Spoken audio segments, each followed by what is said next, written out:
흥미로운 걸 발견했어요. 그러니까 결국은 청와대와 국정원의 이런 문화예술계 MB정부의 블랙리스트가 어떤 연관이 있느냐 하는 그런 문제지 않습니까? 예. 그런데 제가 이거는 있던 걸 발굴한 건데, 그러니까 이명박 정부 말기에 예. 진선미 의원이 지적을 했어요. 그러니까 문화 권력 균형화 전략이라고. 그러니까 이게 말하자면 좌파 청산 전략이에요. 그러니까 문화예술계의 좌파 청산 전략을 그 당시 2012년 말에 문제 제기를 했었는데, 문화 권력 균형화 전략. 네. 그 말은 전략. 균형을 맞추자는데, 예. 지금 문화예술계가 좌파의 점령당에 있으니 빨리 저들을 몰아내고 빼앗자 하는 이제 그런 전략이 담긴 청와대 기획관리비서관실 보고서고요. 예. 이게 작성 시기가 2008년 8월 27일이에요.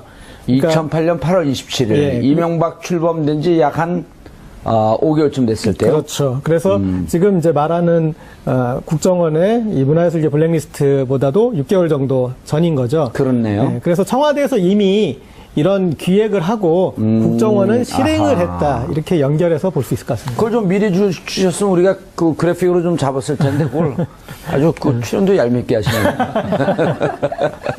내 거니까. 아이 얄미워. 조대진 변호사님, 우리는 그 40분 동안 이명박 전 대통령에게 칼끝이 향할 거냐 안 할 거냐 이렇게만 얘기해도 시간이 부족해요. 그렇죠. 예. 뭐 당연히 뭐 칼끝이 갈 것으로 보이고요. 그리고 이제 국민이 그 칼끝이라는 그 표현 자체가 조금 뭐 이게 조금 예리해서 그런데 어쨌든 수사의 종국적인 목적과 방향은 이명박 대통령이 이거를 인지하고 지시했느냐. 뭐 지금 국정농단 관련해서 뭐 대통령이 그리고 김기춘 실장이 이런 부분을 의심을 받고 있는 것도 그리고 책임을 져야 된다고 얘기가 나오는 것도 뭐 통치자가 그리고 통치자를 돕는 사람들이 이런 부분을 이제 강압적으로 이렇게 흐름을 만들려고 했다는 것 자체가 지금 책임을 져야 된다는 부분으로 나오고 있거든요. 그렇기 예. 때문에 이명박 대통령도 이런 부분들을 인지했다면 당연히 관련된 부분은 확인을 해서 책임을 져야 된다고 보여집니다. 재밌는 게요. 박근혜 전 대통령에도 지금 블랙리스트 관련한 혐의가 18개 혐의 중에 들어가 있잖아요. 네. 들어가 있죠. 블랙리스트 이건 직권남용의 그 혐의로 따지게 되면 직권남용인 거죠. 그렇죠. 네. 예, 직권남용에 의한 권리행사 방해. 네. 그리고 18개 혐의 중에 이게 들어가 있고, 그리고 이미 이거로 김기춘, 조윤선만 뺀 나머지 6명이 유죄를 받았고요. 네. 그러면 이것이 하나의 판례로 그 형성이 되면, 그리고 대법까지 이게 확정이 된다고 한다면 이명박 대통령이 했던 것도 이 틀 안에 그대로 짜 맞춰지는 거 아닌가요? 그렇죠. 일단 직권남용에 관련된 부분, 지금 최순실, 박근혜 전 대통령 관련해서는 김기춘 실장이 주도적인 역할을 했다라고 지금 알려져 있고 기소된 상태거든요. 근데 예. 지금 이명박 대통령 사건 같은 경우에는 그 원세훈 전 국정원장이 되게 주도적인 역할을 아마 했을 것이다. 예. 라는 부분 때문에 아까 말씀 주신 직권남용 말고도 아마 원세훈 전 국정원장이 적극적으로 개입했다면 국정원 직원법 위반, 국정원법 예. 위반도 아마 관련돼서 아마 기소될 것으로 보입니다. 그럼 이제 뭐 그 원세훈 전 원장은 지금 4년 살고 있는데, 이번에 이제 그 민간인, 그렇죠. 외부 댓글팀이 팀장들이 지금 48명이라는 거 아니에요? 팀은 30개. 이거 돼갖고 이제 그 국고 손실, 죄가 되면 5년에서 50억이 넘어갈 것이 분명하니까, 5년에서 무기징역까지. 아유, 그럼 살아생전에 못 나오시는 거 아닌가? 그러니까 지금 변호사들이 생각하는 게 지금 그 원세훈 전 원장이 지금 받았던 거 저번에 예. 이제 검찰이 변론 제기를 신청하지 않았습니까? 이런 추가 증거가 있으니까 변론을 제기해서 형량에 관련된 부분을 더 따져봐야 된다라고 했는데 재판부가 보질 않았습니다. 그러니까 추가된 증거는 이전에 제출된 증거하고 뭐 질적으로 비슷하기 때문에 그거는 별 문제가 안 된다라고 했기 때문에 지금 4년을 받았는데 예. 지금 드러나고 있는 부분들은 그거보다 훨씬 더 질적으로 큰 부분들이 많거든요. 그러니까 지금 확정되고 재판받은 4년은 문제가 아닐 정도로 더 큰 먹구름들이 지금 다가오고 있다 이렇게 봐야 될 것 같습니다. 먹구름이 아니라 정의의 심판의 밝은 구름 아니에요? 그렇죠. 그건 이제 본인이 보기에는 아마 먹구름으로 보일 겁니다. 본인한테는 먹구름이고. 그런데 저 카메라들 왜 저렇게 잡아 바지가 이렇게 짧아진 거야? 예. 최민희 의원하고 친하게 좀 가까이 올라왔더니 바지 짧은 거지. 바지가, 네. 다리가 길어지신 거 아닙니까? 그냥 가던 길 계속 가세요. 이분들이 다 친한 분들 아니에요? 네, 지금 그 5개 분야 82명 예. 중에 저하고 뭐 무지하게 친한 분들입니다, 주로. 무지하게 친해? 네. 친해도? 네. 어떻게. 이분들 지금 웃으면서 얘기하지만 그때는 무척 이상하게 프로그램에서 하차했고. 그렇죠. 예, 그리고 문성근 전 민주당 대표까지 하셨죠. 예. 이분의 경우는 뭐, 일단 노사모 하면서 방송 활동이 어렵긴 했는데, 이명박 정부 들어서면서부터 이분이 어떤 영화에 나가려고 한다. 그러면 펀드가 끊기고 뭐 이랬다는 거 아닙니까? 예, 그래서 그래서 그때부터 영화 활동도 전혀 못했어요. 못했고요. 그 이상한 좀 사이코패스 비슷한 영화의 주인공을 하면 그거를 케이블에서 계속 돌렸죠. 예, 그래서 아주 묘한 정말 그것도 좀 이상한 그러네요. 것입니다. 그리고 뭐 여기뿐만 아니라 명계남, 뭐 진중권, 조정래 그러네요. 이 전부 다 명계남, 문성우 이런 분들은 노사 활동을 하긴 했지만 대한민국에서 정말 자타공인하는 명배우들 아니에요? 그렇죠. 문성근님은 한때 국민 배우였고요. 예. 한때 우리나라 영화는 명계남이 나온 것과 안 나온 것으로 바뀐다. 이렇게 구분된다는 얘기가 나올 정도로 지금의 이제 오달수 비슷한 그런 거였죠. 명계남. 이경영이죠. 아니죠. 오달수, 그렇죠. 오달수, 이경영. 이경영. 조연으로서 영화를 맛깔나게 좀 빛내주는. 네. 근데 서양과 무관하게 이런 분들은 영화에 나오게 했어야 되는 건데. 그렇죠. 그래서 저는 이제 이번에 요 이명박의 블랙리스트. 이건 너무 잘 네이밍한 것 같아요. 이명박의 블랙리스트. 네, 라고 저는 명명을 하는데 이걸 보면서 역시 우리가 이명박근혜 정부 이렇게 얘기를 했거든요. 예. 이명박근혜 정권. 아하. 그래서 블랙리스트도 방송 장악도 시조는 이명박 정부였다. 그리고 박근혜는 이명박이 깔아놓은 방송 장악에 그 결과를 향유했다. 예, 블랙리스트도 결국은 뭐 시조는 이명박 그래서 정부였네요. 저는 예. 이 리스트를 보면서 반성을 했습니다. 그러니까 이명박 정부가 정부에 반대하는 이런 문화예술인 연예인들의 리스트를 만들었잖아요. 생각을 해보니까 제가 정보 보고를 한 격이 됐더라고요. 이분들의 활동에 대해서 당시에 제가 이제 소셜 테이너라는 말을 좀 만들어서 그러니까 사회 문제에 관심 있는 엔터테이너들을 소셜 테이너로 묶어서 숨은 활동을 하시는 분들까지 제가 취재를 해서 그분들의 이야기를 했는데 그거를 근거로 블랙리스트를 만들었다. 그렇죠. 이게 그런 것들을 참고해가지고 예. 뒤에서 이런 배우들이 암약을 하고 있구나. 그게 MB의 배우 조정이었다. 그렇죠. 예. 그때 배우 조정을 한 거예요, 고재열 기자가. 예, 소셜 테이너라는 그 말이 예. 그게 굉장히 신선해서 그럼요. 새로운 신조어였습니다. 그걸 고재열 기자가 만들었나요? 네.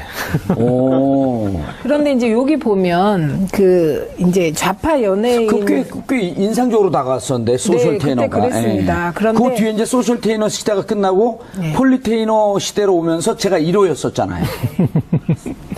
가던 길 가시죠. 네, 우리 가던 길 가면 예. 왜 이제 원세훈 국정원이 좌파 연예인 대응 TF 이렇게 만들었다고 예. 했잖아요. 근데 요게 연예계만 그런 게 아니고요.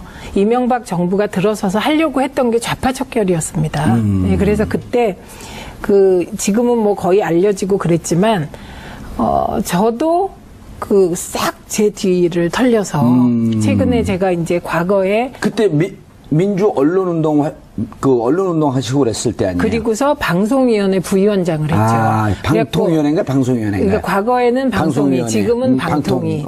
그래서 제 경우도 최근에 방송위에서 같이 일했던 방송위 예. 직원이 연락이 왔어요.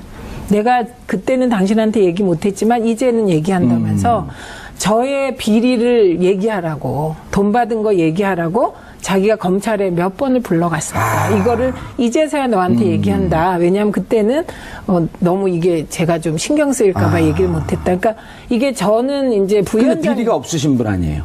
안 나왔죠 하나도. 검찰 가서 그분이 그렇게 얘기했나? 이분은 최민희 씨야말로 명경지수다. 어쨌든. 그래서 저는 뭐 드러난 게 없어요. 예. 1,800원 나왔는데. 1,800원? 그게 이제 방송위원회 부위원장 카드로. 예. 민주언론 시민연합 앞에 가서 김유진 사무처장한테 1,800원짜리 커피 사줬다. 그게 무슨 뭐랬더라? 그래갖고 그거 가지고. 직무연관성이 없는 곳으로 가서 법카를 썼으므로 그쵸. 배임 횡령이다 1,800원. 네, 그게 코미디를 하시네요. 그래서 저를 국회로 불러서 예. 제가 국회에 출석까지 했습니다. 1,800원 어디다 썼나? 예, 근데 그건 뭐 안 물어봤어요. 그래서 그 당시 분위기가 예. 저가 그 정도였기 때문에 그때 정말 2008년 초에는 예. 그러니까 모두가 좌파였고 이전 정부에서 종사했던 사람은 그래서 대대적인 이렇게 얘기하면 그렇지만 소탕 작전이 벌어질 때라 그때 하도 닥달 당하던 공무원이 나는 영혼이 없다고 얘기할 정도였거든요. 예. 그래서 그 연장선상에서 연예인은 이제 리스트 만들었고 저는 이 리스트가 전 영역에 다 있었을 거라고 예. 봅니다. 그러니까 저게 그 문화 권력의 지형을 좀 그 균형 있게 만들겠다. 그러니까 이런 거거든. 좌파나 진보 진영이라고 얘기하지도 않고 이제 국민들이 우리 좌우 이제 컴플렉스가 있는 나라니까 좌파라고 네이밍을 딱 해놓는 순간 이것은 경우에 따라서는 북한 김정은 정권에 추종하는 빨갱이 세력이다라고 이렇게 몰기에 무척 편한 네이밍 아니에요? 좌파라고 하는 게. 예. 그렇죠. 예를 들어 그 민주 인사라든지 과거에는 무슨 제야 운동권 인사 이렇게 했단 말이에요. 근데 진보 인사라든지 이렇게 하지 않고 좌파라고 해놓고 좌쪽으로 기울어졌으므로 이걸 바로 놓자. 그 단어가 뭐와 연계되어 있냐면요. 종북 좌파, 예. 친북 좌파. 이렇게 앞에 그러네요. 종북과 친북이 붙으면 이제 그게 대중을 속이는 언어가 되죠. 자신 스스로 불법 종북 세력이라고 그 자임하는 분이 계시거든요. 명진 스님. 그 명진 스님이 지금 이 대통령을 만들어야 하겠다고 생각하는 사람이 저하고 무관해요. 민사로만 하면 안 됩니다. 지금 이제 불법은 부처님 법이고 예. 종북은 종하고 북치니까 저래서. 김재동 씨를 너무 좋아해서 예. 이런 사람 대통령 돼야 된다고까지 말씀하시잖아요. 근데 김재동 씨는 당시에 어허. 전담 국정원 직원이 있었어요. 왜냐면 대중적으로 그 실제로 영향력이 많았어요. 근데 그 이제 전담 국정원 직원이 김재동 씨한테 내가 당신을 맡긴 하는데 나도 당신의 팬이다. 근데 그 사람을 노무현입니다. 네. 영화 대목의 대자비 같으네요, 일종의. 그래서 김재동 씨가 소주도 사주고 오. 같이 얘기도 들어주고 그런 분이 나중에 대통령 되던데, 진짜. 명진 스님이 간파하신 거죠. 예. 근데 거기에 김민선 씨 나오잖아요. 네. 원래 이름이 원래 이름이 원래가 김민선이고요. 김민선. 그리고 지금 바꾼 게? 개명한 이름이 김규리인데 김민선 씨. 지금 이제 이분은 또 여배우의 그 불우함이 있습니다. 뭐냐면 지금 이 20대 후반에서 30대 중반까지의 나이잖아요. 예. 이명박근혜 시대가. 여배우가 가장 전성기여야 될 시기에 그러네. 이렇게 잃어버린 거예요. 김민선 씨가 친구입니다. 친구예요? 네, 개인적으로 친구고 아까도 카톡 했는데요. 실검에 올랐다고 제가 얘기했는데 저도 했습니다. 실질적으로 되게 그 피해를 많이 본 거. 그러니까 본인은 그렇게 사적인 자리에서 얘기를 하는데요. 2012년 12월 19일 날 대선 그 문재인 대통령이 대통령 후보가 지고 네. 그날 김민선 씨의 행적을 아세요? 그건 모릅니다. 이태원의 모 식당에 와서 술을 마시다가 통곡을 하면서 너무 울어갖고 사람들이 말려갖고 그렇게 데리고 갔다는. 네. 그러니까 뭐가 본인이 하려고 하면 뭔가 자꾸 엉키고 안 되고 이런 부분들이 처음에는 자기 탓인 줄 알았는데 그게 아니라 그래서 이름까지 예. 막 개명한 거예요. 그렇죠. 그래서 이게 이름을 안 되는 바꿨는데. 거예요. 이름을 바꿨어요. 이게 너무 연기가 안 돼. 연예 활동이 안 풀린다고. 그게 정권의 예. 블랙리스트 때문인 거. 계속 얘기해서 이게 재밌습니다. 네네. 예. 어쨌든 그런 부분들 때문에 본인이 그런 그 얘기를 하더라고요. 근데 본인은 처음에 그런 생각을 했던 게 어떻게 이제 그 국가라는 뭐 이런 부분이 내가 의심하는 대로 정말로 이렇게 통제를 했겠느냐라고 생각이 됐는데 예. 이제는 다 드러나고 있지 않습니까? 제가 궁금한 게 이런 겁니다. 이게 지금 청와대 그다음 국정원 TF 국정원 뭡니까 국정원 적폐청산 적폐청산 TF에서 이 문제를 검찰에 이제 수사 권고를 하잖아요. 네, 그렇죠. 그렇게 앞서서 이런 근거가 나오면 이 대상자들 예를 들어 명계남 배우라든지 문성근 배우라든지 김민선 씨라든지 이런 분들이 우리가 실질적으로 당신들의 이러한 잘못된 정책으로 인해서 피해를 보았습니다라고 하고 이명박 전 대통령을 고소하면 어떻게 되는 겁니까? 그러니까 손해배상도 되고요. 그리고 관련돼서 고소를 하게 되면 예. 그것 때문에 형사처벌을 당연하죠. 해달라고 고소를 하는 거죠. 네네. 왜 이런 거 가만히 있습니까? 그렇죠. 수사가 제기되는 거는 뭐 충분히 가능하다고 봅니다. 그리고 예. 그걸 떠나서 일반적으로 지금 피해를 실질적으로 보지 않았습니까? 그렇기 때문에 민사소송을 통해 가지고 대통령의 이러한 통치 정책 때문에 그리고 이러한 개입 때문에 피해가 생겼다라고 충분히 민사적으로 주장할 그 이유가 있다고 저는 보여집니다. 민사 별로 관심이 없어요. 예, 알겠습니다. 형사. 근데 그 고소는 그러니까 수사기관이 인지하게 하는 건 얼마든지 가능합니다. 그리고 지금 이 피해가 현재 진행형입니다. 그렇죠. 10여 년 전 일이 아니라 이를테면 그런 이제 김민선 씨가 그런 것에 대해서 이제 코멘트를 하지 않습니까? 그리고 예. 내가 낸 세금으로 내 발목을 잡았구나. 이제 그런 말들을 한 것들에 대해서 기사가 나오잖아요. 예. 그러면 그 기사에 일베 성향의 그런 사람들이 악플을 계속 다는 거예요. 그게 또 스트레스를 주고. 자기는 예. 10년 만에 억울함이 해소되나 싶었는데 그 밑에 달린 댓글들은 또 다 자기 욕인 거예요. 예. 그런데 기억하시는 분들이 있는지 모르겠지만 일베 쪽에 좌파 연예인 리스트라고 빨갱이 연예인 리스트 그런 식으로 해서 이와 거의 흡사한 리스트가 있어요.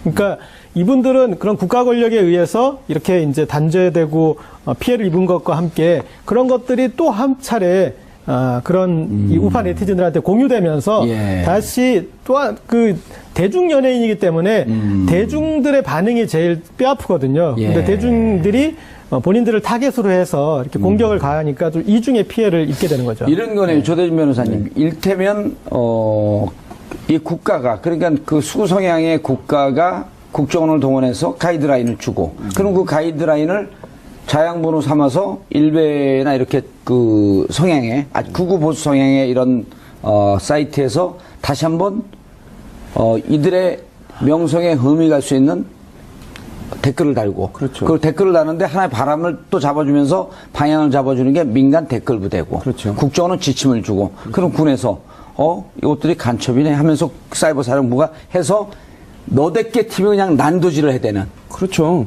그러니까 사실상 한 명, 그 대상은 한 일개 개인인데 조직적으로 여러 사람이 여러 가지 방식으로 해서 초토화를 시키는 거죠. 댓글을 뭐 활용해가지고 이 사람의 이미지를 망치고 예. 이미지 망친 이미지 가지고 또다시 이렇게 의심사고 정부 정책에 반한다고 또 분류하고 그렇기 때문에 사실상 저항할 수 있는 방법이 없고요. 당사자들은 그렇게 했다고 그러더라고요.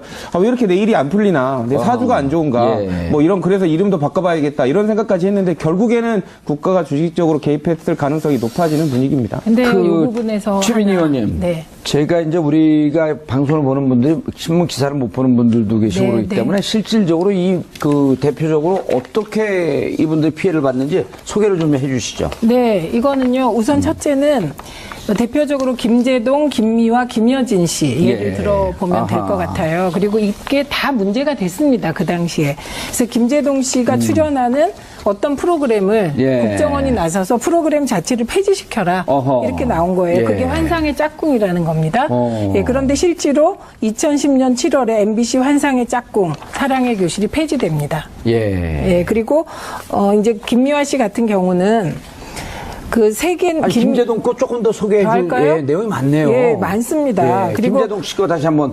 예. 예, 이게 이제 2010년 5월에 노무현 전 대통령 추도식 사회를 맡았어요. 예, 시청 앞에서 열린 거였었죠. 노제. 네. 예. 그런데 그때 엠넷에 녹화까지 마친 김제동 쇼라는 게 있었습니다. 어허. 그런데 이게 5월 첫 방송 나온다고 고지도 된 걸로 아는데 연기가 되다가 6월 초에 김제동이 하차하겠다고 의사를 표명했습니다. 그 내부에서 무슨 얘기가 진행됐는지는 잘 모르지만. 그럼 모르지만 어쨌든 그 진행 상황이 그렇고요. 그다음에 김미화 씨 같은 경우는 예. 이분이 꼭 친정부라기보다는 예. 여성단체 연합의 뭐 소위 시민단체 쪽에 그 예. 무슨 행사에 사회도 보고 그랬어요. 그러니까 성향 자체가 되게 좀 리버럴하고 그렇죠. 개혁적인 예. 분이었어요. MBC 특정 라디오 진행자 퇴출 유도. 이거는 MBC 프로그램 저거 아닌가요? 그 세계는 지금. 김미화의 세계는 그리고 우리는 이게 되게 인기 프로그램이었어요. 김미화 세계는 그리고 우리는. 네, 근데 여기에서 하차했고요. 그때 예. 김미화 씨가 그랬어요. 이거는 호응도 높고 시청률도 높은데. 청취율입니다. 예, 죄송합니다. 청취율도 높은데 왜 이거 내가 그만둬야 되냐 이런 어허. 얘기도 했던 거죠. 많이 문제가 됐었죠, 저게. 그렇죠. 저거는 굉장히 문제가 됐고요. 그다음에 예. 김여진 씨 있습니다. 아하. 예, 근데 이분은 진짜 매력적인 예. 여성 탤런트인데요. 이분도 마찬가지입니다. 국정원 활동 내역을 보면요. 그 내용에 MBC 특정 문화 연예계 출연 인물 퇴출 유도 이게 청와대까지 보고가 됐어요. 예, 그래서 이게 심지어 사규를 만들어 가지고요. 그 출연 제한 규정을 마련해서 이야. 이제 자른 케이스입니다. 그래서 저럴 땐 또 2011년 8월 우리가 여기서 짚고 넘어가야죠. 김재철 사장이 재임하던 시절. 그렇죠. 예. 그래서 MBC 손석희 시선 집중 예. 고정 패널로 발탁됐는데 그리고 MBC가 이거를 보도 자료 자료까지 낸 뿌렸어요. 상황에서? 예, 그런데 뭐 출연이 무산됐고. 출연 무산됐고요. 보도자료 배포했던 라디오 본부장하고 담당 부장, 홍보부장이 경징계 처분까지 받은 일이 예, 있습니다. 누가 처분했을까요? 김재철 사장. 그렇죠. 아하. 아주 환상의 콤비네요. 근데요, 아까 환상의 짝꿍이라고 나왔는데 김재철 사장과 원세훈 국정원장 그다음에 환상의 트리오. 이명박 전 대통령을 환상의 추천해요. 트리오. 근데 환상의 저는 삼짝꿍. 예, 여기서 연예계 블랙리스트를 왜 이렇게 심혈을 기울였을까? 예. 이게 왜 그러냐면요. 이게 이제 다른 특정 부분은 예. 정치권은 리스트를 만들어도 이게 문화로까지 확산되기가 어렵습니다. 대중들에게 파급력이 예, 좋으니까. 파급력이 크고요. 이게 결국 일베까지 전해지고 특정 댓글 부대뿐만 아니고 일베의 극우 성향의 네티즌들에게까지 전파돼서 아직까지도 그분들이 댓글을 달잖아요. 예. 그래서 연예계 블랙리스트에 그분들이라고 심혈을 그러는 건 기울인 좀 듣기가 거북하네. 그 사람들이. 네, 그 사람들. 예. 자, 그런데 방송 자체에 개입한 것뿐만 아니고 국세청까지 동원했다? 고재열 기자님. 네.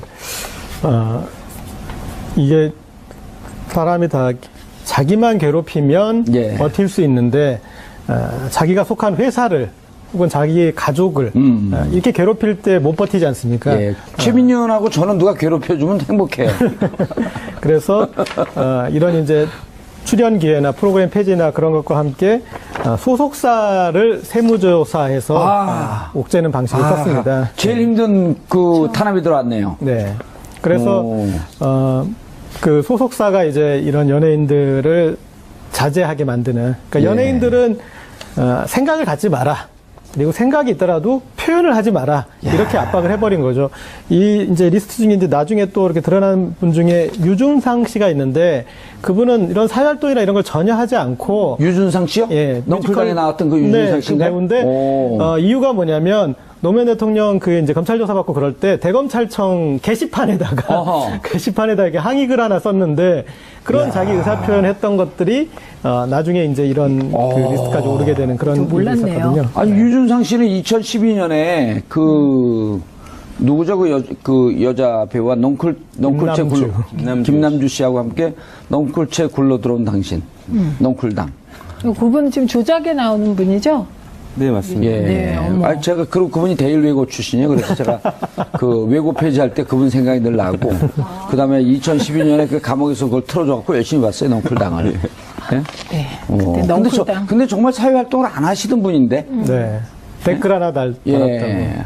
오죽하면 뭐 신의 유형 갈 때 너무 그 협찬이나 찬조를 많이 받았고 뭐 그 사람들한테 눈총이 있었다 뭐 이제 이런 헛소문인지 뭐 그 사실인지 모르겠는데 사회활동과 그렇게 전혀 무관하게 연예 활동만 열심히 하시던 분인데. 예. 정말 구석구석 잘하세요. 예. 그 찬조 많이 받은 거 아셨어요? 전 몰랐습니다. 아주 그거는 중요한 정보를. 신혼여행을 이렇게 갔다는 얘기도 있어요. 자, 조대진 변호사님. 예, 예. 한번 그 MB 정부의 국정원 문서 제목을 한번 좀 읽어봐 주시죠. 제목만 봐도 섬뜩섬뜩해요. 그렇죠. 근데 뭐 공통점은 딱 드러납니다. 뭐 일단 명의 자체는 거의 다 비서관, 수석들 뭐 이 위주로 작성이 됐고요. 2009년도 9월에는 그 제목이 기획관리 비서관 명의로 좌파 성향 감독들의 이념 편향적 영화 제작 실태 및 좌편향 방송 PD 주요 제작 활동 실태 야, 이거 이렇게 하고 대국민 있습니다. 그 무슨 군사 작전을 하는 것 같네요. 무슨 뭐 어디 심리작전. 작전 계획 뭐 이런 것 같습니다. 그리고 작게 20일 뭐 이렇게 하고. 맞습니다. 그리고 2010년도 5월에는 홍보수석 명의로 나온 건데 거의 비슷합니다. KBS 공영방송인 KBS 조직 개편 관련한 좌편향 인사 여부, 그리고 2010년도에는 민정수석 명의로 좌편향 연예인들의 활동 실태 그리고 고려 사항을 파악하라 뭐 이런 제목으로 문서가 내려왔고요. 그리고 2010년 10월과 6월에도 각각 기획관리 비서관과 홍보수석 명의로 문화예술단체 내 좌파 인사 관리 방안, 그리고 예. 좌편향 성향 언론인 학자 연예인들이 진행하는 고정 프로그램이 뭔지 그 실태를 파악해라라는 정도의 내용까지 나온 상황입니다. 예. 최민희 의원님. 네. 자, 이게 블랙리스트인데요. 블랙리스트 하면 또 누구보다도 전문가시잖아요. 이게 저는 블랙리스트란 단어와 함께 대학교를 시작한 것 같아요. 예? 그때는 노동계 블랙리스트. 아, 근데 맞아요. 저는 지금 블랙리스트 나온 거 중에 제일 처절했던 게 노동계 블랙리스트 같고요. 예. 네, 그래서 그 단어는 뭐 저희에겐 좀 그렇죠. 아니, 그러니까 이 블랙리스트가 사실 원조가 네. 그 괴벨스 아닙니까? 아, 그렇죠. 예, 히틀러 시절에. 네, 그러니까 네. 인류상 다시 떠올리기 그 끔찍한 학살자. 히틀러의 2인자 괴벨스가 유태인 명단 작성하고, 그리고 언론인 명단 작성하고, 양심적 그 지식인들 명단 작성해서 네. 다 처형했던. 네. 그러니까 이게 지금은 처형할 수는 없지만 어쨌든 이분들의 활동을 옥죄해서 자본의 흐름을 막아버린다라고 하는 것은 생활상의 사형 선고 처형과는 다름없는 거 아니에요? 사형 선고고요. 아까도 예. 잠깐 김규리 씨에 대해서 우리 고재열 기자가 말씀하셨듯이 9년 동안 활동을 못한다는 건 연예인에게는 연예인들에게는. 사형 선고입니다. 그리고 가장 네, 그 황금기에 황금기에. 되게 그렇게 아하. 되거든요. 그러니까 나이로 따지면 지금 이제 문성근 님이 예. 그 조작에 나오잖아요. 예. 근데 9년을 지금 나이를 빼면 진짜 원숙한 연기를 할 때부터 못 나간 겁니다. 지금 9년을 빼면 조대진 변호사쯤 되지 않나요? 몇 년생이에요, 조대진 변호사가? 저는 39입니다. 39이에요? 네. 그럼 30 김기루 씨도 39이에요? 네, 동갑입니다. 오. 그리고 생일도 하루 차입니다. 8월 15일, 8월 16일. 오. 그리고 더 끔찍한 게 있습니다. 예. 이렇게 이제 몇몇 연예인들이 정치적인 발언을 해서 블랙리스트라는 게 있을 것 같고, 그 다음에 출연을 못하게 되고 그러면 연예인 모두에게 파급 효과가 있습니다. 아, 그러네. 네, 네. 알아서 입을 다물게 네, 하고 네. 저 사람이 왜 그런지 쉬쉬하지만 다 내용은 알 거 아니에요. 알고 있고 그래서 그 영화계에서 그러면서 그런 그- 말이 있습니다. 영화계에는 문성근 효과라는 말이 있습니다. 아, 모난돌이 정맞으니까 그쵸. 우리 참고 살자. 네, 그래서 아하. 이거 이제 살짝 뒷얘기를 해드리면 2012년에도 그렇고 2017년에도 그러고 이제 사실은 이제 선거 시기가 되면 문성근 효과. 그 연예인들에게 도움을 구하게 되잖아요. 예. 근데 가장 어려웠던 분야가 영화계였습니다. 그게 문성근 명계남 효과 때문에. 그래서 이제 블랙리스트를 만들고 그것으로 연예인을 옥죄는 거는요. 꼭 해당된 82명에게만 해당되는 게 아닙니다. 전 연예계를 전 연예. 옥죄는 거다. 예. 국회의원들이 야당 시절에 국회의원 하셨잖아요. 네. 18, 19대, 지금 20대니까 그 8년 동안 정봉주 효과라고 하는 게 또 있었다고. 맞아요. 다른 소리 하면 저렇게 된다. 정마진이 그냥 조용히 입 다물고 가늘고 길게 살자. 그거와 연관해서 예. 생각해 보니까 제가 19대 이제 국회 들어가서 계속 언론 문제를 봤잖아요. 예. 아무도 같이 안 하시는 거예요. 그럼요. 그게 아, 그 주위에서 그랬다면 정봉주처럼 된다. 네, 저한테. 방송인 될 거다. 그거? 근데 어쨌든 아, 실제 정봉주 효과가 있었어요. 예, 있었어요. 예. 예, 있었고 방송에 대해서 제가 문제 제기할 때 사실은 원내대표 한 분이 저를 불러서 어느 선 이상까지 나가지 말라. 지금 생각하면 그게 레드라인이었던 것 같아요. 맞아요. 근데 예. 제가 과감하게 펄쩍 예. 그리고 그 영광의 낙선을 기꺼이 받아들이고 다음에 또 꼭 돼요. 걱정하지 마세요. 예. 자, 고재열 기자님. 그런데 자, 이제 MB한테 갈 것이 가냐 안 가냐 뭐 갈 수밖에 없는 상황인데 또 오늘 그 시사인과 비슷한 노컷뉴스에서 예. 아니, 그거 아주 기사 잘 쓰기로 유명한데요. 시사인도 그렇고 노컷뉴스도 그렇고 거기서 시사 노컷 뉴스에서 BBK의 실소유자인 듯한 그 자금의 흐름이 파악됐다고요? 예. 어젯밤에 그 기사를 쓴 손태임 기자가 저한테 계속 카톡을 까는 분위기인데 이제 카톡을 까서 뭐 이 BBK 관련해서 이명박 쪽 코멘트를 좀 들을 만한 사람을 소개시켜달라 그래가지고 뭔 기사를 쓰려나 했더니 아침에 봤더니 이제 그 개인적으로 기사를- 아는 기사였나요? 네. 오. 저도 좀 압니다. 저도. 예.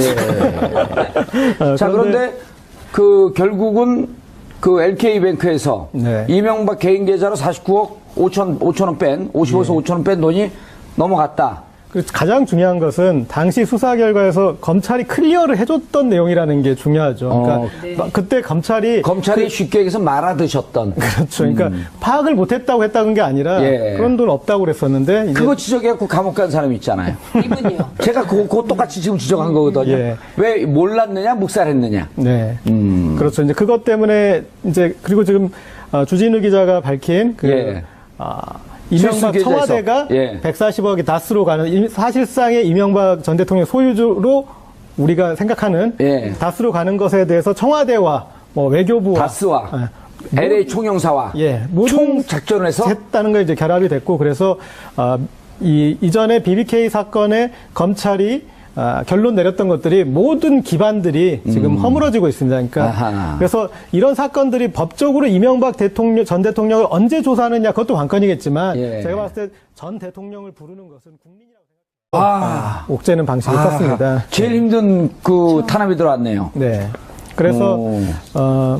그 소속사가 이제 이런 연예인들을 자제하게 만드는. 그러니까 예. 연예인들은 생각을 갖지 마라. 그리고 생각이 있더라도 표현을 하지 마라. 이렇게 압박을 해버린 거죠. 이 이제 리스트 중에 이제 나중에 또 이렇게 드러난 분 중에 유준상 씨가 있는데 그분은 이런 사회활동이나 이런 걸 전혀 하지 않고 유준상 씨요? 예, 넝쿨당에 뮤지컬- 나왔던 그 유준상 네, 씨인가요? 그 배우인데 오. 이유가 뭐냐면 노무현 대통령 그 이제 검찰 조사 받고 그럴 때 대검찰청 게시판에다가 어허. 게시판에다 이렇게 항의글 하나 썼는데 그런 자기 의사 표현했던 것들이 나중에 이제 이런 그 리스트까지 오르게 되는 그런 일이 몰랐네요. 있었거든요. 아니 유준상 씨는 2012년에 그 누구죠 그 여자 배우와 넝쿨채 굴러 김남주 씨하고 함께 넝쿨채 굴러 들어온 당신 넝쿨당. 그분 지금 조작에 나오는 분이죠? 네, 맞습니다. 예. 네, 어머. 아니 제가 그분이 대일외고 출신이에요. 그래서 제가 그 외고 폐지할 때 그분 생각이 늘 나고 그다음에 2012년에 그 감옥에서 그걸 틀어줘갖고 열심히 봤어요 넝쿨당을. 예? 네. 어. 그때 근데, 넝쿨당. 근데 정말 사회활동을 안 하시던 분인데. 네. 댓글 하나 달았다고. 예. 오죽하면 뭐 신해유행 갈 때 너무 그 협찬이나 찬조를 많이 받았고 뭐 그 사람들한테 눈총이 있었다 뭐 이제 이런 헛소문인지 뭐 그 사실인지 모르겠는데 사회활동과 그렇게 전혀 무관하게 연예 활동만 열심히 하시던 분인데. 예. 정말 구석구석 잘하세요. 예. 그 찬조 많이 받은 거 아셨어요? 전 몰랐습니다. 아주 그거는 중요한 정보를. 신혼여행을 이렇게 갔다는 얘기도 있어요. 그래가지고. 자, 조대진 변호사님. 예, 예. 한번 그 MB 정부의 국정원문서 제목을 한번 좀 읽어봐 주시죠. 제목만 봐도 섬뜩섬뜩해요. 그렇죠. 근데 뭐 공통점은 딱 드러납니다. 뭐 일단 명의 자체는 거의 다 비서관, 수석들 뭐 이 위주로 작성이 됐고요. 2009년도 9월에는 그 제목이 기획관리 비서관 명의로 좌파 성향 감독들의 이념 편향적 영화 제작 실태 및 좌편향 방송 PD 주요 제작 활동 실태 야, 이거 이렇게 하고 대국민 있습니다. 그 무슨 군사작전을 하는 것 같네요. 무슨 뭐 어디 심리작전. 작전 계획 뭐 이런 것 같습니다. 그리고 작게 20일 뭐 이렇게 하고. 맞습니다. 그리고 2010년도 5월에는 홍보수석 명의로 나온 건데 거의 비슷합니다. KBS 공영방송인 KBS 조직 개편 관련한 좌편향 인사 여부, 그리고 2010년도에는 민정수석 명의로 좌편향 연예인들의 활동 실태 그리고 고려 사항을 파악하라 뭐 이런 제목으로 문서가 내려왔고요. 그리고 2010년 10월과 6월에도 각각 기획관리 비서관과 홍보수석 명의로 문화예술단체 내 좌파 인사 관리 방안, 그리고 예. 좌편향 성향 언론인 학자 연예인들이 진행하는 고정 프로그램이 뭔지 그 실태를 파악해라라는 정도의 내용까지 나온 상황입니다. 예. 최민희 의원님. 네. 자, 이게 블랙리스트인데요. 블랙리스트 하면 또 누구보다도 전문가시잖아요. 이게 저는 블랙리스트란 단어와 함께 대학교를 시작한 것 같아요. 예? 그때는 노동계 블랙리스트. 아, 근데 맞아요. 저는 지금 블랙리스트 나온 거 중에 제일 처절했던 게 노동계 블랙리스트 같고요. 예. 네, 그래서 그 단어는 뭐 저희에겐 좀 그렇죠. 아니, 그러니까 이 블랙리스트가 사실 원조가 네. 그 괴벨스 아닙니까? 아, 그렇죠. 예, 히틀러 시절에. 네, 그러니까 네. 인류상 다시 떠올리기 그 끔찍한 학살자. 히틀러의 2인자 괴벨스가 유태인 명단 작성하고 그리고 언론인 명단 작성하고 양심적 그 지식인들 명단 작성해서 네. 다 처형했던. 네. 그러니까 이게 지금은 처형할 수는 없지만 어쨌든 이분들의 활동을 옥죄서 자본의 흐름을 막아버린다라고 하는 것은 생활상의 사형 선고 처형과 다름없는 거 아니에요? 사형 선고고요. 아까도 예. 잠깐 김규리 씨에 대해서 우리 고재열 기자가 말씀하셨듯이 9년 동안 활동을 못한다는 건 연예인에게는 연예인들에게는. 사형 선고입니다. 그리고 가장 네, 그 황금기에 황금기에. 되게 그렇게 아하. 되거든요. 그러니까 나이로 따지면 지금 이제 문성근 님이 예. 그 조작에 나오잖아요. 예. 근데 9년을 지금 나이를 빼면 진짜 원숙한 연기를 할 때부터 못 나간 겁니다. 지금 9년을 빼면 조대진 변호사쯤 되지 않나요?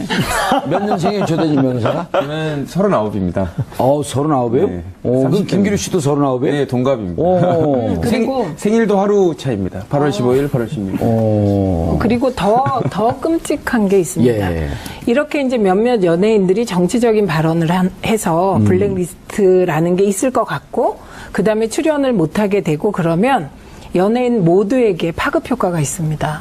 아, 그러네. 네, 네. 알아서 입을 다물게 네, 하고 네. 저 사람이 왜 그런지 쉬쉬하지만 다 내용은 알 거 아니에요. 알고 있고 그래서 그 영화계에서 그러면서 그런 그- 말이 있습니다. 영화계에는 문성근 효과라는 말이 있습니다. 아, 모난 돌이 정 맞으니까 그쵸. 우리 참고 살자. 네, 그래서 이거 이제 살짝 뒷얘기를 해드리면 예. 2012년에도 그렇고 2017년에도 그러고 이제 사실은 이제 선거 시기가 되면 문성근 효과. 그 연예인들에게 도움을 네이밍을 딱 해놓는 순간 이것은 경우에 따라서는 북한 김정은 정권에 추종하는 빨갱이 세력이다라고 이렇게 몰기에 무척 편한 네이밍 아니에요? 좌파라고 하는 게. 예. 그렇죠. 예를 들어 그 민주 인사라든지 과거에는 무슨 제야 운동권 인사 이렇게 했단 말이에요.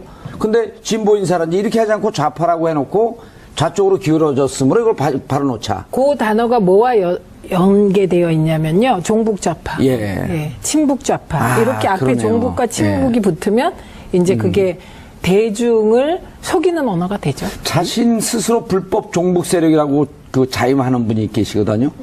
명진 스님.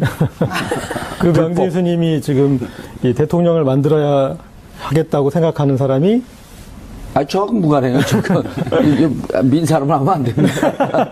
지금 이제 불법은 부처님 법이고 예. 종북은 종하고 북치니까 저래서. 김재동 씨를 너무 좋아해서 예. 이런 사람 대통령이 돼야 된다고까지 말씀하시잖아요. 근데 김재동 씨는 당시에 어허. 전담 국정원 직원이 있었어요. 왜냐면 대중적으로 그 실제로 영향력이 많았어요.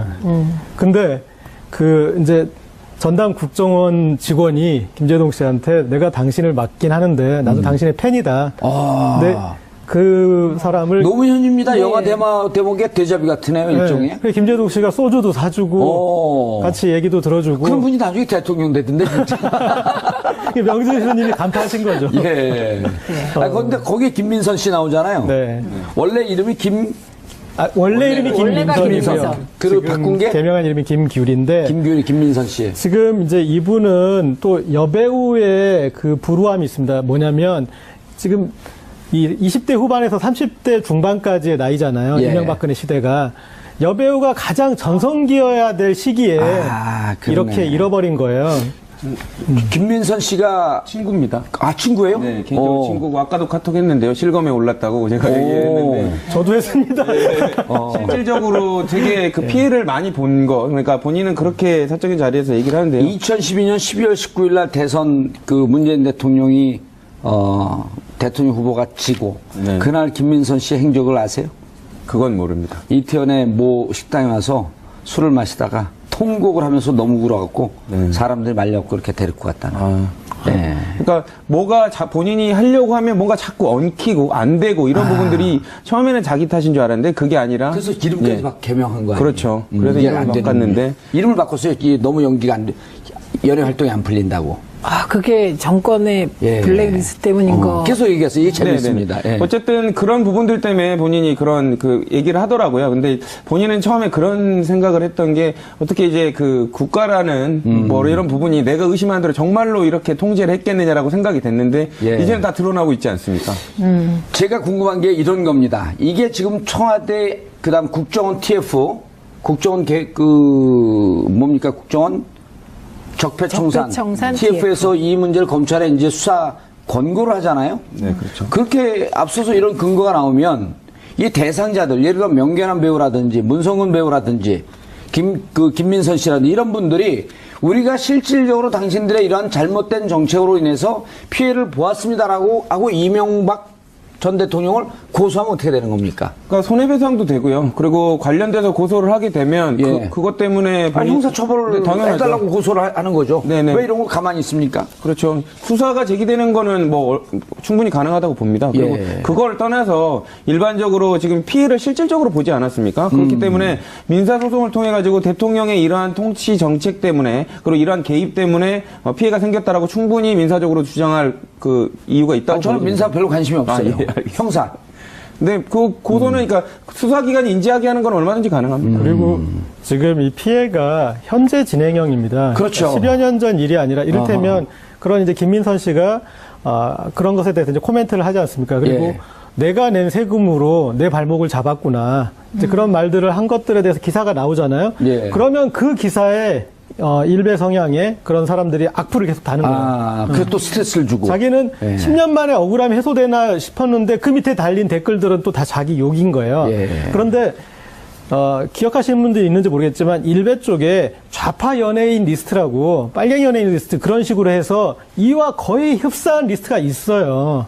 그러니까 이분들은 그런 국가 권력에 의해서 이렇게 이제 단죄되고 피해를 입은 것과 함께 그런 것들이 또 한 차례 그런 이 우파 네티즌들한테 공유되면서 예. 다시 또한 그 대중 연예인이기 때문에 대중들의 반응이 제일 뼈아프거든요. 예. 근데 대중들이 본인들을 타겟으로 해서 이렇게 공격을 가하니까 좀 이중의 피해를 입게 되는 거죠. 이런 거네요. 조대진 변호사님. 일테면 이 국가가 그러니까 그 수구 성향의 국가 흥미로운 걸 발견했어요. 그러니까 어허. 결국은 청와대와 국정원의 이런 문화예술계 MB정부의 블랙리스트가 어떤 연관이 있느냐 하는 그런 문제지 않습니까? 예. 그런데 제가 이거는 있던 걸 발굴한 건데 그러니까 이명박 정부 말기에 예.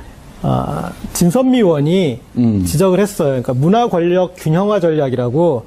그러니까 이게 말하자면 좌파 청산 전략이에요. 그러니까 오. 문화예술계의 좌파 청산 전략을 그 당시 2012년 말에 문제 제기를 했었는데, 문화 권력 균형화 전략. 네. 그 말은 전략. 균형을 맞추자는데, 예. 지금 문화예술계가 좌파에 점령당해 있으니 빨리 저들을 몰아내고 빼앗자 하는 이제 오. 그런 전략이 담긴 청와대 기획관리비서관실 보고서고요. 예. 이게 작성 시기가 2008년 8월 27일이에요. 2008년 8월 27일 예. 이명박 출범된 지 약 한 5개월쯤 됐을 때요. 그렇죠. 그래서 지금 이제 말하는 국정원의 이 문화예술계 블랙리스트보다도 6개월 정도 전인 거죠. 그렇네요. 네, 그래서 청와대에서 이미 이런 기획을 하고 국정원은 실행을 아하. 했다. 이렇게 연결해서 볼 수 있을 것 같습니다. 그걸 좀 미리 주셨으면 우리가 그 그래픽으로 좀 잡았을 텐데 그걸 아주 그 출연도 얄밉게 하시네요. 내 거니까. 아이 얄미워. 조대진 변호사님, 우리는 그 40분 동안 이명박 전 대통령에게 칼끝이 향할 거냐 안 할 거냐 이렇게만 얘기해도 시간이 부족해요. 그렇죠. 예. 뭐 당연히 뭐 칼끝이 갈 것으로 보이고요. 그리고 이제 국민이 그 칼끝이라는 그 표현 자체가 조금 뭐 이게 조금 예리해서 그런데 어쨌든 수사의 종국적인 목적과 방향은 이명박 대통령이 이거를 인지하고 지시했느냐. 아하. 뭐 지금 국정농단 관련해서 뭐 대통령이 그리고 김기춘 실장이 이런 부분을 의심을 받고 있는 것도 그리고 책임을 져야 된다고 얘기가 나오는 것도 뭐 통치자가 그리고 통치자를 돕는 사람들이 이런 부분을 이제 강압적으로 이렇게 흐름을 만들려고 했다는 것 자체가 지금 책임을 져야 된다는 부분으로 나오고 있거든요. 그렇기 네. 때문에 이명박 대통령도 이런 부분들을 인지했다면 당연히 관련된 부분은 확인을 해서 책임을 져야 된다고 보여집니다. 재밌는 게요. 박근혜 전 대통령에도 지금 블랙리스트 관련한 혐의가 18개 혐의 중에 들어가 있잖아요. 네. 들어가 있죠. 블랙리스트 이건 직권남용의 그 혐의로 따지게 되면 직권남용인 거죠. 그렇죠. 네. 예, 직권남용에 의한 권리행사 방해. 네. 그리고 18개 혐의 중에 이게 들어가 있고, 그리고 이미 이거로 김기춘, 조윤선만 뺀 나머지 6명이 유죄를 받았고요. 네. 그러면 이것이 하나의 판례로 그 형성이 되면, 그리고 대법까지 이게 확정이 된다고 한다면 이명박 대통령이 했던 것도 이 틀 안에 그대로 짜맞춰지는 거 아닌가요? 그렇죠. 일단 직권남용에 관련된 부분, 뭐, 지금 최순실, 박근혜 전 대통령 관련해서는 김기춘 실장이 주도적인 역할을 했다라고 지금 알려져 있고 기소된 상태거든요. 근데 예. 지금 이명박 대통령 사건 같은 경우에는 그 원세훈 전 국정원장이 되게 주도적인 역할을 아마 아하. 했을 것이다. 예. 라는 부분 때문에 아까 말씀 주신 직권남용 말고도 아마 원세훈 전 국정원장이 적극적으로 개입했다면 국정원 직원법 위반, 국정원법 예. 위반도 아마 관련돼서 아마 기소될 것으로 보입니다. 그럼 이제 뭐 그 원세훈 전 원장은 지금 4년 살고 있는데, 이번에 이제 그 민간인, 외부 댓글팀이 팀장들이 지금 48명이라는 거 아니에요? 팀은 30개. 이거 돼갖고 이제 그 국고 손실. 죄가 되면 5년에서 50억이 넘어갈 것이 그 분명하니까 5년에서 무기징역까지. 아유, 그럼 살아생전에 못 나오시는 거 아닌가? 그러니까 지금 변호사들이 생각하는 게 지금 그 원세훈 전 원장이 지금 받았던 거 저번에 이제 검찰이 변론 제기를 신청하지 않았습니까? 이런 추가 증거가 있으니까 변론을 제기해서 형량에 관련된 부분을 더 따져봐야 된다라고 했는데 재판부가 보질 않았습니다. 그러니까 추가된 증거는 이전에 제출된 증거하고 뭐 질적으로 비슷하기 때문에 그거는 별 문제가 안 된다라고 했기 때문에 지금 4년을 받았는데 지금 드러나고 있는 부분들은 그거보다 훨씬 더 질적으로 큰 부분들이 많거든요. 그러니까 지금 확정되고 재판받은 4년은 문제가 아닐 정도로 더 큰 먹구름들이 지금 다가오고 있다 이렇게 봐야 될 것 같습니다. 먹구름이 아니라 정의의 심판의 밝은 구름 아니에요? 그렇죠. 그건 이제 본인이 보기에는 아마 먹구름으로 보일 겁니다. 본인한테는 먹구름이고. 그런데 저 카메라들 왜 저렇게 잡아 바지가 이렇게 짧아진 거예요? 예. 최민희 의원하고 친하게 좀 가까이 올라왔더니 바지 짧은 거지. 바지가, 네. 다리가 길어지신 거 아니에요? 그냥 가던 길 계속 가세요. 이분들이 다 친한 분들 아니에요?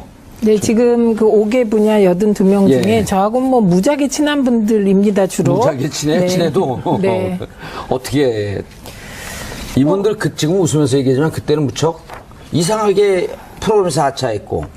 그렇죠. 예, 그리고 문성근 전 민주당 대표까지 하셨죠. 예. 이분의 경우는 뭐, 일단 노사모 하면서 방송 활동이 어렵긴 했는데, 이명박 정부가 국정원을 동원해서 가이드라인을 주고, 그럼 그 가이드라인을 자양분으로 삼아서 일베나 이렇게 그 성향의, 극우 보수 성향의 이런, 사이트에서 다시 한번, 이들의 명성에 흠이 갈 수 있는 댓글을 달고. 그렇죠. 그 댓글을 다는데 하나의 바람을 또 잡아주면서 방향을 잡아주는 게 민간 댓글 부대고. 그렇죠. 국정원은 지침을 주고. 그럼 군에서, 이것들이 간첩이네 하면서 사이버 사령부가 해서 너댓게 팀이 그냥 난도질을 해대는. 그렇죠.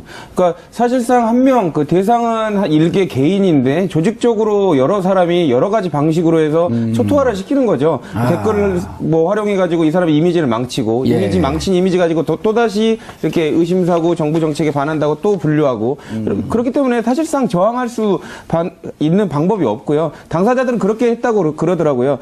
왜 이렇게 내 일이 안 풀리나? 내 사주가 안 좋은가? 예. 뭐 그래서 이름도 바꿔봐야겠다. 이런 생각까지 했는데 결국에는 국가가 주식적으로 개입했을 가능성이 높아지는 분위기입니다. 근데 이 부분에서 최민희 의원님, 네. 제가 이제 우리가 방송을 보는 분들이 신문 기사를 못 보는 분들도 계시고 네, 그렇기 네. 때문에 실질적으로 대표적으로 어떻게 이분들이 피해를 받는지 소개를 좀 해주시죠. 네, 이거는요. 우선 첫째는 대표적으로 김제동, 김미화, 김여진 씨 예를 예. 들어보면 될 것 아하. 같아요. 그리고 이게 다 문제가 됐습니다. 그 당시에. 그래서 김제동 씨가 출연하는 어떤 프로그램을 예. 국정원이 나서서 프로그램 자체를 폐지시켜라. 어허. 이렇게 나온 거예요. 예. 그게 환상의 짝꿍이라는 겁니다. 어. 예, 그런데 실제로 2010년 7월에 MBC 환상의 짝꿍 사랑의 교실이 폐지됩니다. 예. 예, 그리고 이제 김미화 씨 같은 경우는 그 세계 김제동 거 조금 더 소개해 줄 할까요? 내용이 많네요. 예, 많습니다. 예, 그리고 김제동 씨 거 다시 한번. 예. 예, 이게 이제 2010년 5월에 노무현 전 대통령 추도식 사회를 맡았어요. 예, 시청 앞에서 열린 거였었죠, 노제. 네. 예. 그런데 그때 엠넷에 녹화까지 마친 김제동 쇼라는 게 있었습니다. 어허. 그런데 이게 5월 첫 방송 나온다고 고지도 된 걸로 아는데 연기가 되다가 6월 초에 김제동이 하차하겠다고 의사를 표명했습니다. 그 내부에서 무슨 얘기가 진행됐는지는 잘 모르지만. 그럼 모르지만 그러니까 어쨌든 그 진행 상황이 그렇고요. 그다음에 김미화 씨 같은 경우는 예. 이분이 꼭 친정부라기보다는 예. 여성단체 연합의 뭐 소위 시민단체 쪽에 그 예. 무슨 행사에 사회도 보고 그랬어요. 그러니까 성향 자체가 되게 좀 리버럴하고 그렇죠. 개혁적인 예. 분이었어요. MBC 특정 라디오 진행자 퇴출 유도. 이거는 MBC 프로그램 저거 아닌가요? 그 세계는 지금 김미화의 세계는 그리고 우리는 이게 되게 인기 프로그램이었어요. 김미화 세계는 그리고 우리는. 네, 근데 여기에서 하차했고요. 그때 예. 김미화 씨가 그랬어요. 이거는 호응도 높고 시청률도 높은데. 청취율입니다. 예, 죄송합니다. 청취율도 높은데 왜 이거 내가 그만둬야 되냐 이런 어허. 얘기도 했던 거죠. 많이 문제가 됐었죠, 저게. 그렇죠. 저거는 굉장히 문제가 됐고요. 그다음에 예. 김여진 씨 있습니다. 아하. 예, 근데 이분은 진짜 매력적인 예. 여성 탤런트인데요. 이분도 마찬가지입니다. 국정원 활동 내역을 보면요. 그 내용에 MBC 특정 문화 연예계 출연 인물 퇴출 유도, 이게 청와대까지 보고가 됐어요. 예, 그래서 이게 심지어 사규를 만들어가지고요. 어허. 그 출연 제한 규정을 마련해서 이야. 이제 자른 케이스입니다. 아, 그래서 저럴 땐 또 2011년 8월 우리가 여기서 짚고 넘어가야죠. 김재철 사장이 재임하던 시절. 그렇죠. 예. 그래서 MBC 손석희 시선집중 예. 고정 패널로 발탁됐는데 그리고 MBC가 이거를 보도 자료 자료까지 낸 뿌렸어요. 상황에서? 예, 그런데 뭐 출연이 무산됐고. 출연 무산됐고요. 보도자료 배포했던 라디오 본부장하고 담당 부장, 홍보부장이 경징계 처분까지 받은 일이 예. 있습니다. 누가 처분했을까요? 김재철 사장. 그렇죠. 아하. 아주 환상의 콤비네요. 근데요. 아까 환상의 짝꿍이라고 나왔는데 김재철 사장과 원세훈 국정원장 그다음에 환상의 트리오. 이명박 전 대통령을 환상의 추천해요. 트리오. 근데 환상의 저는 삼짝꿍. 예, 여기서 연예계 블랙리스트를 왜 이렇게 심혈을 기울였을까? 예. 이게 왜 그러냐면요. 이게 이제 다른 특정 부분은 예. 정치권은 리스트를 만들어도 이게 문화로까지 확산되기가 어렵습니다. 대중들에게 파급력이 예, 좋으니까. 파급력이 크고요. 이게 결국 일베까지 전해지고 특정 댓글 부대뿐만 아니고 일베의 극우 성향의 네티즌들에게까지 전파돼서 아직까지도 그분들이 댓글을 달잖아요. 예. 그래서 연예계 블랙리스트에 그분들이라고 심혈을 그러는 건 기울인 좀 듣기가 거북하네. 그 사람들이. 네, 그 사람들이. 예. 자, 그런데 방송 자체에 개입한 것뿐만 아니고 국세청까지 동원했다? 고재열 기자님. 네. 이게 사람이 다 자기만 괴롭히면 예. 버틸 수 있는데 자기가 속한 회사를 혹은 자기 가족을 이렇게 괴롭힐 때 못 버티지 않습니까? 예. 최민현하고 저는 누가 괴롭혀주면 행복해요. 그래서 이런 이제 출연 기회나 프로그램 폐지나 그런 것과 함께 소속사를 세무조사해서 들어서면서부터 이분이 어떤 영화에 나가려고 한다. 그러면 펀드가 끊기고 뭐 이랬다는 거 아닙니까? 예, 그래서 그래서 그때부터 영화 활동도 전혀 못했어요. 못했고요. 그 이상한 그 좀 사이코패스 비슷한 영화의 주인공을 하면 그거를 케이블에서 계속 돌렸죠. 예, 그래서 아주 묘한 정말 그것도 좀 이상한 그러네요. 것입니다. 그리고 뭐 여기뿐만 아니라 명계남, 뭐 진중권, 조정래 그러네요. 이 전부 다 명계남, 문성우 이런 분들은 노사 활동을 하긴 했지만 대한민국에서 정말 자타공인하는 명배우들 아니에요? 그렇죠. 문성근님은 한때 국민 배우였고요. 예. 한때 우리나라 영화는 명계남이 나온 것과 안 나온 것으로 바뀐다. 이렇게 구분된다는 얘기가 나올 정도로 지금의 이제 오달수 비슷한 그런 거였죠. 명계남. 이경영이죠. 아니죠. 오달수, 그렇죠. 오달수, 이경영. 조연으로서 영화를 맛깔나게 좀 빛내주는. 네. 근데 서양과 무관하게 이런 분들은 영화에 나오게 했어야 되는 건데. 그렇죠. 그래서 저는 이제 이번에 요 이명박의 블랙리스트, 이건 너무 잘 네이밍한 것 같아요. 이명박의 블랙리스트. 예, 라고 저는 명명을 하는데 이걸 보면서 역시 우리가 이명박근혜 정부 이렇게 얘기를 했거든요. 예. 이명박근혜 정권. 아하. 그래서 블랙리스트도 방송 장악도 시조는 이명박 정부였다. 그리고 박근혜는 이명박이 깔아놓은 방송 장악에 그 결과를 향유했다. 예, 블랙리스트도 결국은 뭐 시조는 이명박 그래서 정부였네요. 저는 예. 이 리스트를 보면서 반성을 했습니다. 그러니까 이명박 정부가 정부에 반대하는 이런 문화예술인 연예인들의 리스트를 만들었잖아요. 생각을 해보니까 제가 정보 보고를 한 격이 됐더라고요. 이분들의 활동에 대해서 당시에 제가 이제 소셜 테이너라는 말을 좀 만들어서 그러니까 사회 문제에 관심 있는 엔터테이너들을 소셜 테이너로 묶어서 숨은 활동을 하시는 분들까지 제가 취재를 해서 그분들의 이야기를 했는데 그거를 근거로 블랙리스트를 만들었다. 그렇죠. 이게 그런 것들을 참고해가지고 예. 뒤에서 이런 배우들이 암약을 하고 있구나. 그게 MB의 배우 조정이었다. 그렇죠. 예. 그때 배우 조정을 한 거예요, 고재열 기자가. 예, 그 소셜 테이너라는 그 말이 예. 그게 굉장히 신선해서 그럼요. 새로운 신조어였습니다. 그걸 고재열 기자가 만들었나요? 네. 오. 그런데 이제 여기 보면 이제 좌파 연예인 꽤 인상적으로 다가왔었는데 소셜 네, 그때 테이너가. 그랬습니다. 예. 그런데 그 뒤에 이제 소셜 테이너 시대가 끝나고 네. 폴리테이너 시대로 오면서 제가 1호였었잖아요. 가던 길 가시죠. 네, 우리 가던 길 가면 예. 왜 이제 원세훈 그 국정원이 좌파 연예인 대응 TF 이렇게 만들었다고 예. 했잖아요. 근데 요게 연예계만 그런 게 아니고요. 이명박 정부가 들어서서 하려고 했던 게 좌파 척결이었습니다. 네, 그래서 그때 지금은 뭐 거의 알려지고 그랬지만 저도 싹 제 뒤를 털려서 최근에 제가 이제 과거에 그때 민주 언론운동 하시고 그랬을 때 아니에요? 그리고서 방송위원회 부위원장을 했죠. 아, 방통위원회인가 방송위원회인가? 그러니까 과거에는 방송위, 방송위원회. 지금은 방통위. 그래서 제 경우도 최근에 그 방송위에서 같이 일했던 그 방송위 예. 직원이 연락이 왔어요. 내가 그때는 당신한테 얘기 못했지만 이제는 얘기한다면서 저의 비리를 얘기하라고, 돈 받은 거 얘기하라고 자기가 검찰에 몇 번을 불러갔습니다. 이거를 이제서야 너한테 얘기한다. 왜냐하면 그때는 너무 이게 제가 좀 신경 쓰일까봐 얘기를 못했다. 그러니까 이게 저는 이제 근데 부위원장 비리가 없으신 분 아니에요? 안 나왔죠 하나도. 검찰 가서 그분이 그렇게 얘기했나? 이분은 최민희 씨야말로 명경지수다. 어쨌든. 그래서 저는 뭐 드러난 게 없어요. 예. 1,800원 나왔는데. 1,800원?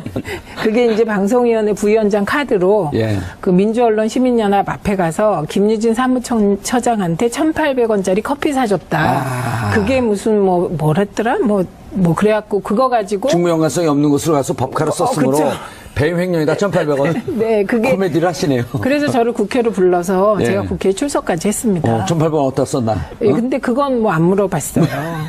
그래서 그 당시 분위기가 예. 저가 그 정도였기 때문에 그때 정말 2008년 초에는 예. 그러니까 모두가 좌파였고 이전 정부에서 종사했던 사람은 그래서 대대적인 이렇게 얘기하면 그렇지만 소탕 작전이 벌어질 때라 그때 하도 닥달 당하던 공무원이 나는 영혼이 없다고 얘기할 정도였거든요. 예. 그래서 그 연장선상에서 연예인은 이제 리스트 만들었고 저는 이 리스트가 전 영역에 다 있었을 거라고 예. 봅니다. 그러니까 저게 문화 권력의 지형을 좀 균형 있게 만들겠다. 그러니까 이런 거거든. 좌파나 진보 진영이라고 얘기하지도 않고 이제 국민들이 우리 좌우 이제 컴플렉스가 있는 나라니까 좌파라고